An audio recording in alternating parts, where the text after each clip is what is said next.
मैं मेजर पुनिया ये ढक के रहता है अपने आप को, अगर ये अपने एप्स दिखा दे तो कांग्रेस का प्रेसिडेंट बन जाएगा कल।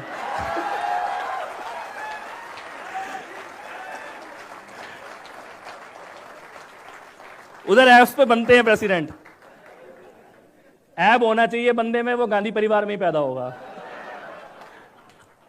बल्कि मैं तो ये सोच रहा था ये विश्वेश्वरैया भवन ये राहुल गांधी को ट्रोल करने के लिए चुना है क्या वेन्यू? अभी 50 साल का हो गया वो, इस बिल्डिंग का नाम नहीं बोल सकता।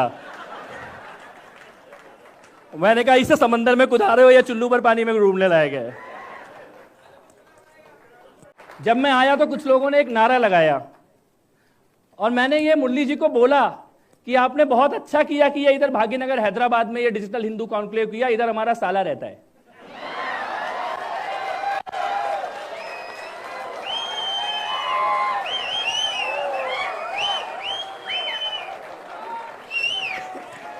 एक नहीं 2 साले रहते हैं इधर हमारे।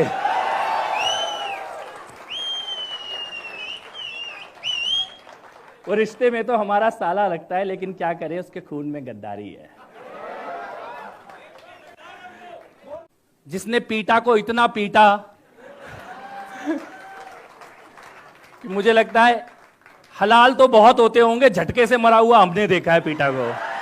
शेफाली वेद्या जी बहुत बहुत आपके फैन हैं हम सब लोग, आपकी वीरता के, आपके साहस के, आपकी सत्यता के। और अकेले दम पर प्रशांत पटेल एक बॉल पे 20 विकेट लेने वाला अकेला वकील यहां बैठा हुआ है। अभी अचानक पिछले कुछ 10, 15, 20 सालों से ऐसा हुआ कि मेरे को वो बीबीसी की पत्रकार पूछती है कि हिंदू इकोसिस्टम क्यों बनाया, इंडियन इकोसिस्टम क्यों नहीं बनाया। मगर तुम हिंदू की बात कर लो तो हम नहीं करेंगे।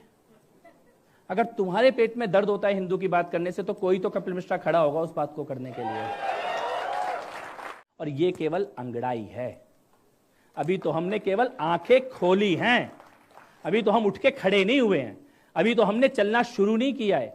और तुम्हें अभी से चाय से और योग से डर लगने लग गया है।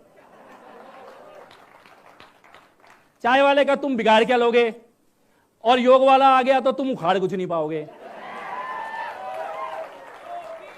मैं तो कई बार ये कहता हूं बेटा ये चाय वाला है इसे झेल लो, वो गाय वाला आ गया तो तुमसे झेला नहीं जाएगा।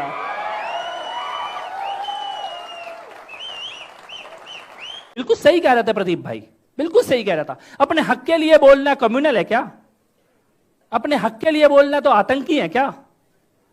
अपने हक के लिए बोलेंगे तो हम दंगाई हो गए क्या, आतंकवादी हो गए, रेडिकल हो गए, कट्टर हो गए तो हो गए।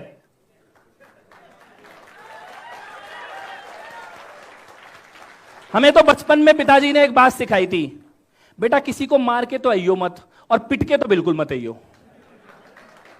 और तुम्हें क्रांतिकारी घोषित कर दे तो ऐसी क्रांति चलती होगी कहीं पे, लेकिन इस मुल्क में तो नहीं चलने देंगे, कभी नहीं चलने देंगे। मेरे को किसी ने पूछा, एक पत्रकार ने, कहते कि ये दंगा हो गया आपके यहां पे, अभी दोबारा होगा तो क्या करोगे? मैंने कहा पूरे हिंदुस्तान में हो जाए दोबारा, हमारे यहां पे नहीं होने वाला, किसी हालत में नहीं होने वाला, होने नहीं देंगे। हो सकता है कि आप हिंदुओं के लिए बोल ना पाओ, मत बोलो, साथ दे दो जो बोल रहा है उसका। नहीं जा सकते आप सुप्रीम कोर्ट, तो ये महाराज जी जा रहे हैं उनका साथ दे दो। हो सकता है आप साथ भी मत दो तो चुप बैठ जाओ। भाई तुम साथ चलोगे तो तुम्हारे साथ लड़ लेंगे, तुम साथ नहीं चलोगे तो तुम्हारे बिना लड़ लेंगे, लेकिन दुश्मन के सामने क्यों खड़े हो गए हो?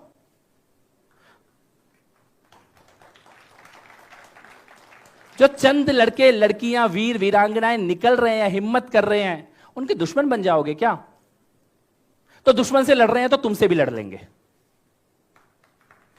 लेकिन मैं ये कहना चाहता हूं कि युद्ध में योद्धा बनो, योद्धा नहीं बन सकते दर्शक बनो, दर्शक नहीं बन सकते घर में बैठ के प्रार्थना करने वाले बनो, लेकिन शल्य मत बनो। 500 साल तक इस देश में ऐसा कोई इतिहास लिखने वाला नहीं था जो प्रयागराज का असली नाम बताता हो, लेकिन हमारे माताओं ने, पिताओं ने, हमारे पूर्वजों ने चुपचाप एक जनरेशन के बाद दूसरी जनरेशन को वो सच्चा इतिहास बताया, और 500 साल के बाद आज वो इलाहाबाद कहीं गंगा में बह गया और प्रयागराज बन के खड़ा है। हम अकेले हैं, हम अकेले हैं, हम अकेले हैं पिछले 2000 साल में जिसने इस्लामिक ताकतों के कब्जे में गई हुई जमीन को यह अयोध्या में भगवान श्री राम के मंदिर में यह वापस लेके दिखाया। हम अकेले हैं, हम अकेले हैं।